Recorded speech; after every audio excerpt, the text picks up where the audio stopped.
News Talk Online is a production of Paltalk.com, the largest multimedia interactive program on the internet with more than 4 million unique users on demand on iTunes and on YouTube and on Blip TV and on my blog, GaryBaumgarten.com, where you're encouraged to post your comments, whether you agree with yours truly or not, no retribution. And thanks to our good friends at CRN Digital Talk Radio, we're syndicated to an additional 12 million households. I am your host, Gary Baumgarten. I welcome you to the show, and I encourage you to go to the Paltalk News Network website, which resides at reportergary.com, reportergary.com. Check it early and often, just like voting in Chicago for stories that you may or may not see, hear, or read in the mainstream media. And if it were not for the State of the Union address, we would probably be, and we probably will tomorrow, focusing on Egypt, where there's a chance of an overthrow of the government there. It's amazing, and we have some just spectacular video on the website. I encourage you to go and check that, but not until the show ends. Yesterday we had the State of the Union address, which we carried live here on the Paltalk News Network with analyses afterward from the left and from the right and opportunities for you to comment on what the President had to say. We do have a very astute guest who I'm going to introduce in just a second, but if Christian Dorsey doesn't mind accommodating me just for maybe 90 more seconds, I want to ask Cassandra Wood to share with us a breakdown on how much time the President spent on each issue that was published by the Washington Post today. Cassandra? Okay, I was sort of following it through. On the economy, he spoke for, just 1 sec, he spoke for 12 minutes. 12 minutes. Last year he spoke for 27 minutes. On the deficit, he spoke for 9.5 minutes. Last year he spoke for 8 minutes. On healthcare, he spoke for 2 minutes, and that was mainly as a joke. A joke, right, right. Yeah, and last year he spoke for 5. Here, no surprise, on education he spoke for 9.5 minutes, and I had predicted that he would place a great emphasis on education for a variety of reasons, but that was the time. Last year, just for 4.5 minutes. The year before, which I believe was Bush, only spoke for 6 minutes, and he had it as a major issue. On foreign policy, he spoke for 7 minutes, whereas last year he'd spoken for 9. And on partisanship, he spoke for 2.5 minutes. A bit of a surprise there. So those are the analysis of the breakdown of the subjects he covered in his speech, Gary. Well, thank you, Cassandra. And I know that Christian Dorsey, the Director of External and Government Affairs at the Economic Policy Institute in Washington, D.C. The EPI is a progressive, nonpartisan think tank that conducts ongoing research of the nation's economy and develops policy proposals to increase economic growth and broadly shared prosperity. And Christian Dorsey, my first question really has not to do, not that I'm trying to throw you a curve, but it's right up your alley, the State of the Union, but the fact that the Congressional Budget Office waited until after the State of the Union to tell us that we are moving towards $1.5 trillion in a federal deficit, and saying that the laws have to be changed in order to stave this off. What would your analyses of that be? And thanks for welcome you to the show.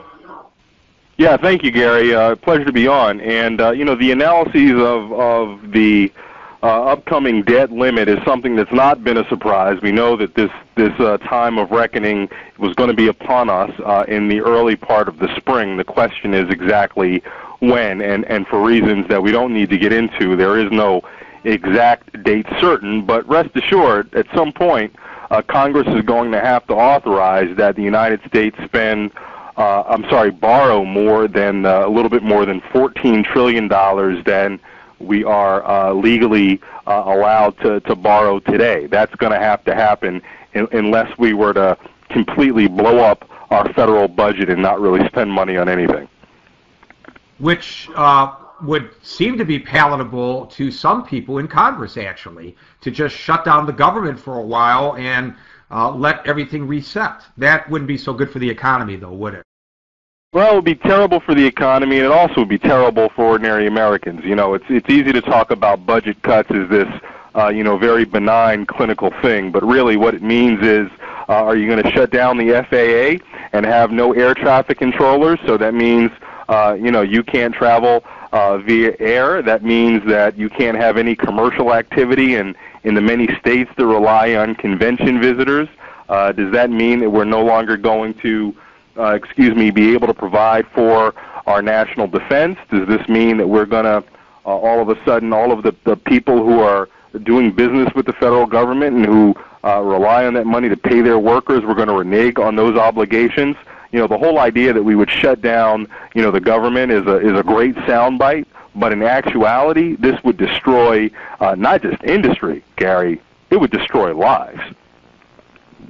Well, you are a self-avowed progressive, and the president clearly, and it was not unanticipated, moved toward the center, but, to me it seemed that he moved even beyond the center a little bit yesterday, almost to the right of center.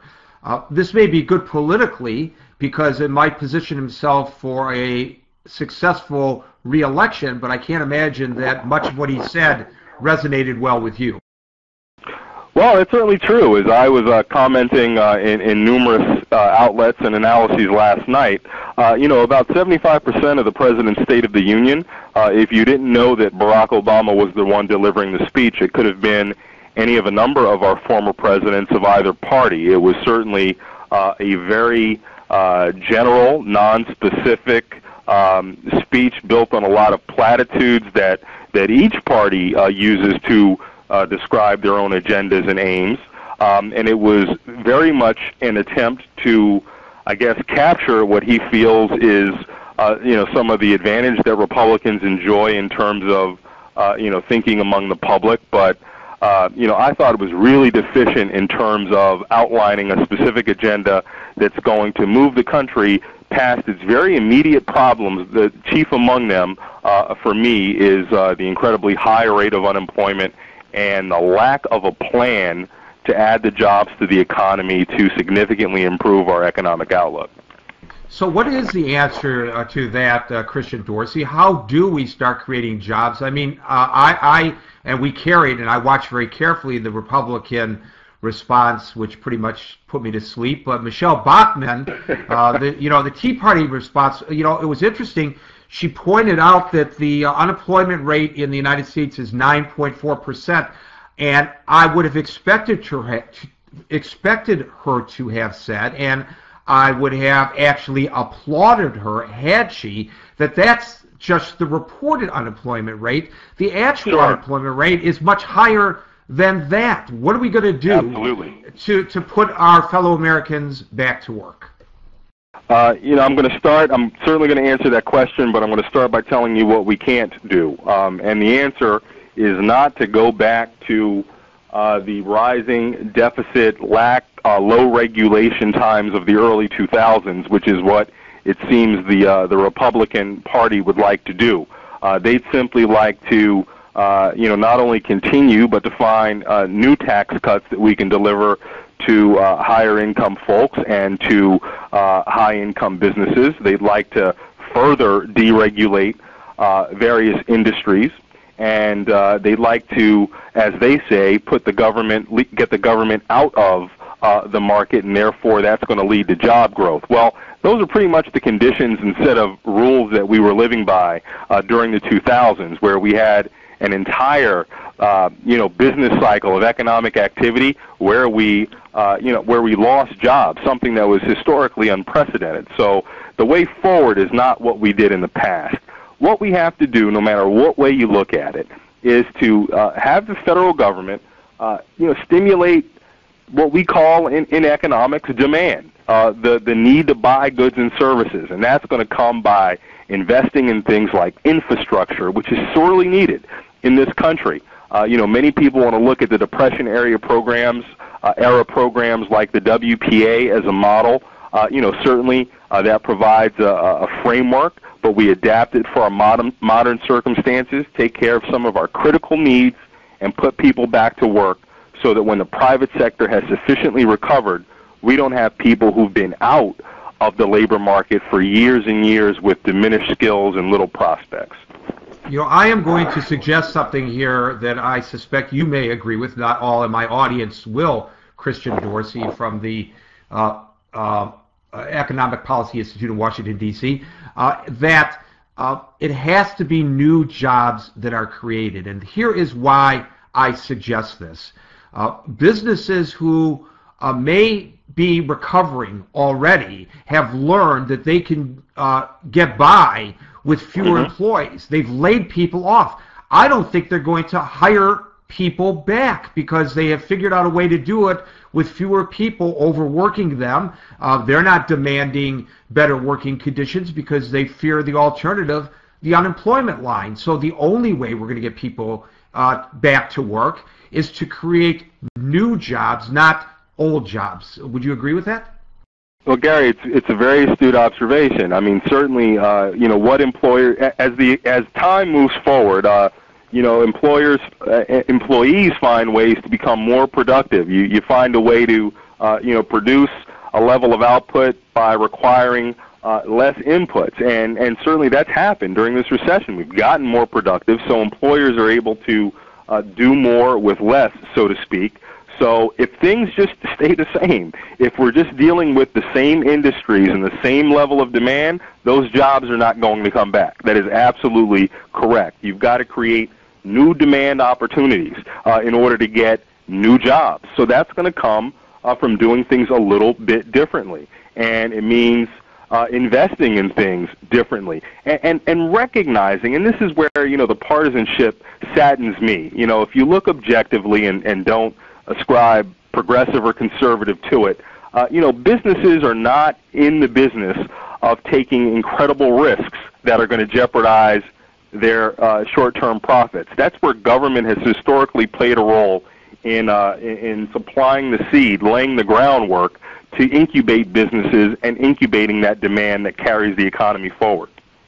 Well, and as many here know, the regulars all are aware of this. I am originally from Detroit, and I am here to tell you that the manufacturing base is gone. It is not coming back for a variety of reasons. So we have to create jobs in another area. And you know, I've said this before, and I would have, if I had been the president's advisor, not that he would have taken my suggestion when he started this shovel-ready recovery stuff, I would have said, make it high-speed rail.